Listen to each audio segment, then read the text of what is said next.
পড়ে আছে। বলে দ্বিতীয় শর্তটা বল। বলে আমার আরেকটা শর্ত হলো, দুনিয়াতে যদি আমি আপনাদের পরিবারের সদস্য হতে না পারি, আমার স্বামী যদি পরিবারের সদস্য হতে না পারে, কারবালার কিয়ামতের ময়দানে মদিনার নবীর থেকে অনুমতি নিয়ে আমরাও যেন আপনাদের পরিবারের সদস্য হতে পারি, সেটার গ্যারান্টি আপনি আমাকে দিবেন? কারণ কিয়ামতের ময়দান এটা তো নবীর পরিবারের। সুবহানাল্লাহ বলবেন না? এই দুনিয়ার যত কি বলে যে যারা যারা আছেন, নাম বলবো না, যত হামকো তুমকো বহুত কিছু কবি কবর পরিচয় দিবেন। আমাকে চিনুনি, আমি হাজি ইসমাইল পাটোয়ারি, এই মসজিদের আশেপাশের অমুক নেতা। রাস্তাগুলো বহুত দিন পরে মামুরে ভাইসে আগে দর পিঠছে। কথা বলেন না কেন? ওখানে পরিচয় চলবে? জোরে কথা বলে না, চলবে? এজন্য দুনিয়াতে থাকতে কলম পাওয়ার, পাওয়ারফুল কলম পাওয়ার সাথে সাথে কিছু কাজ করে যাইতে হবে। এই কিছু কাজের কারণে আপনাকে মানুষ স্মরণ করবে। যেমন আমাদের মঈনুদ্দিন চৌধুরী, যেনাকে এখনো সরলমান মুসলমানগুলা, সুন্নি মুসলমানগুলা স্মরণ রাখে। কথা বলেন না কেন? এখনো অনেক পরিবারের উনি অনেক পরিবারকে উনি জায়গা দিয়েছে, আশ্রয় দিয়েছে। এজন্য আমি বিশেষ করে আমাদের অ্যাঙ্গেল থেকে আমরা দোয়া করি, আল্লাহ ওনাকে জান্নাতের আলা মাকাম নসিব করুক, আমিন বলো। এবার আসেন, আপনার কাজে না আপনাকে মানুষ মনে রাখবে। এজন্য কে জানি বলেছিল, বাঁচার মতো 1 বছর বাঁচতেই যথেষ্ট। এই 1 বছরেই মানুষ আপনাকে নিয়ে পিএইচডি করবে। যেমন কাজী নজরুল ইসলামকে নিয়ে পড়ে। কথা বলেন না কেন? ক্লাস 8 পাস, একে নিয়ে মানুষ পিএইচডি করে। এই জগৎটা আমার মনে হয় পড়ালেখা যত বছর আমাদের বাংলার জমিনে থাকবে, অত বছর কাজী নজরুল ইসলামের কথা থাকবে। কথা বলেন না কেন? এজন্য বাসার মতো বাঁচতে হবে, বিলের মতো 100 বছর বেঁচে কোনো লাভ নাই, বাঘের মতো 1 বছর বাঁচতে যথেষ্ট। কথা বলেন না কেন? আমি আপনাদেরকে আবার যুদ্ধে যাওয়ার জন্য ইন্সপায়ার করছি না, এটা জাস্ট আপনাদেরকে একটা কথার উদাহরণ বলছি। আপনারা মাঝে মারামারি লাগাই দিবেন, দরকার নাই। ইসলাম মারামারিকে পছন্দ করে, ঠিক আছে না? সারা দুনিয়া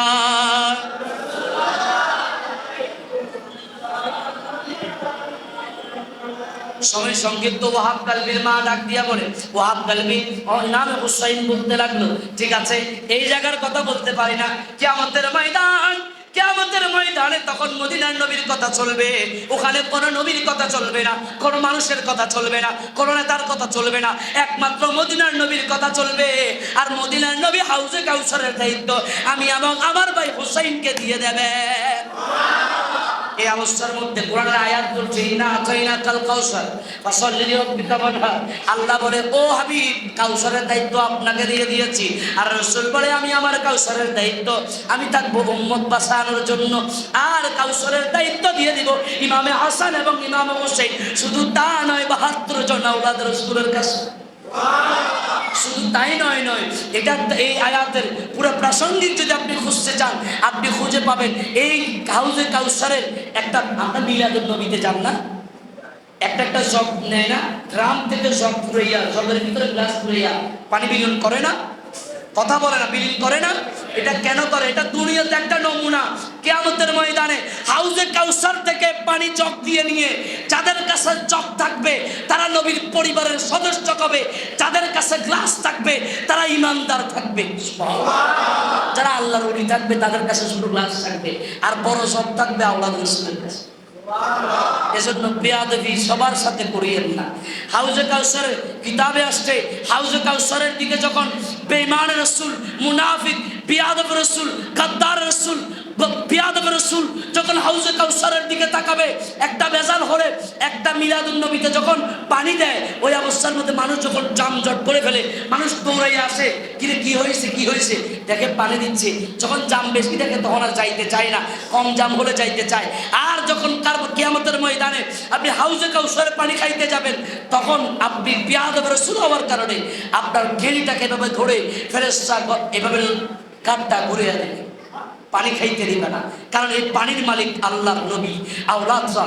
এই পানির মালিক কিয়ামতের ময়দানে কারবালার জমিনের এই আওলাদগুলা, কারবালার জমিনের দায়িত্ব পানি ছাড়া যারা রাখছে তাদেরকে, এই পানি খাই নিয়েছে এই ব্যক্তিগুলাকে হাউজে কাউসারের দায়িত্ব দিবে। আর একটু বড় করে বলো সুবহানাল্লাহ। সালাতুন ইয়া রাসূল। এজন্য আমার ভাইয়েরা ওয়াহাব কালবি আবার দৌড়ে গেল।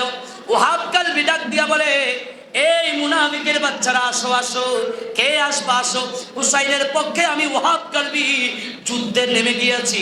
ওয়াহাব কালবি এই কথা বলার পরে শেষ চন্দ্রের চতুর্দিকে যখন ঘুরে ঘিরাই ফেললো, একজন একজন করে যখন ইমাম হযরতে ওয়াহাব কালবি মারতে লাগলো, মারতে মারতে মারতে এক প্রকার যখন দুর্বল হয়ে যায় ওয়াহাব কালবির শরীরে, আচ্ছা বলেন তো ওয়াহাব কালবির শরীরে কি আসলের শক্তি আছে না বেলায়েতের পাওয়ার আছে?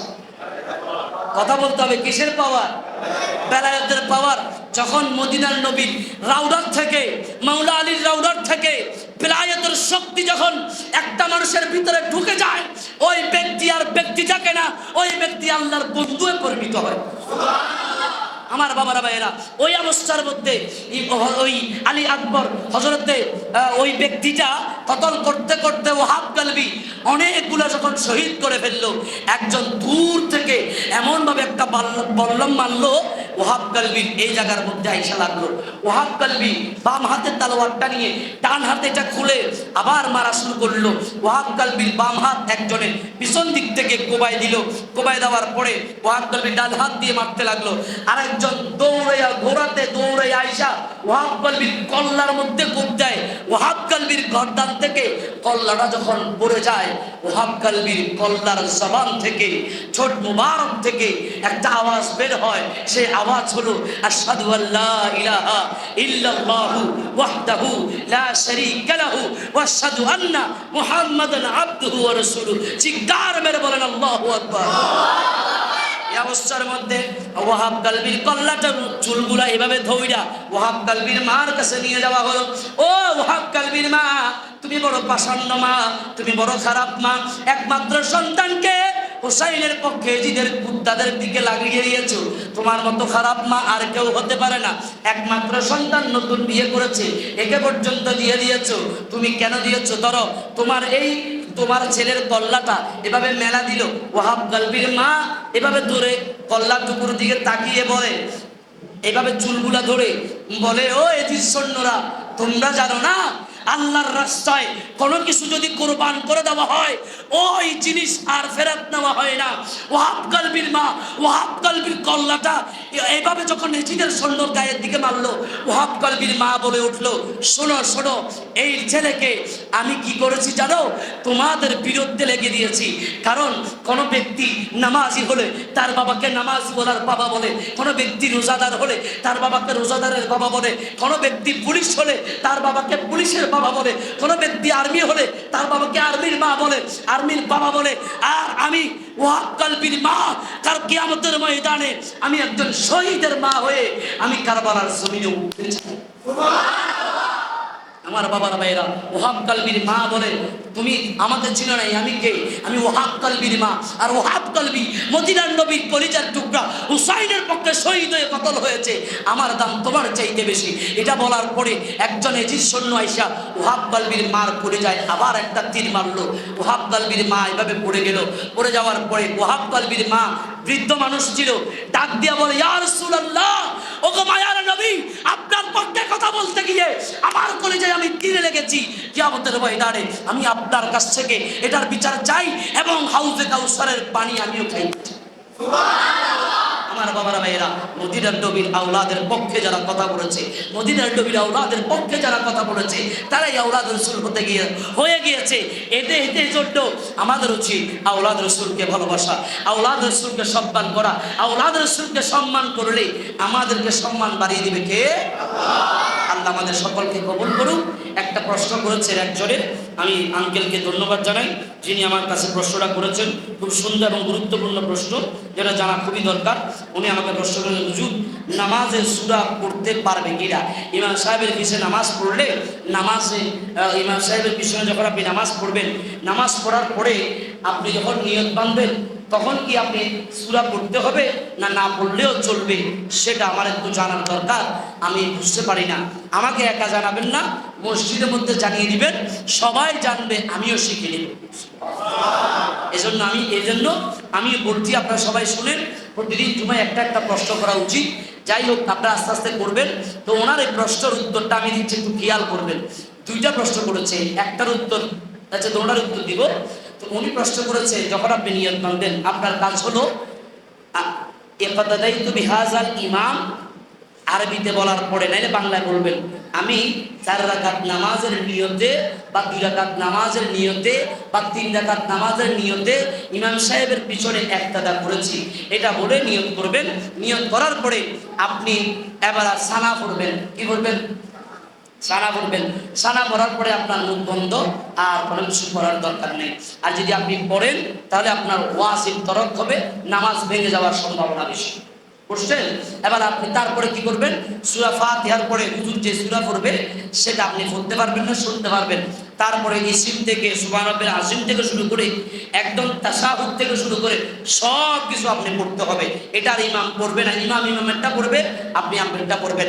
আর যদি আপনি না পারেন, তাও এটা ইমামে যখন দায়িত্ব নিয়ে নিয়েছে, ইমামে যখন বলেছে আনা ইমামুল লিমান হাসারা মাইয়া শুরু বলার পরে ইমামের সব দায়িত্ব হয়ে গেছে, আপনার নামাজের দায়ভার ইমামের কাছে চলে আসছে।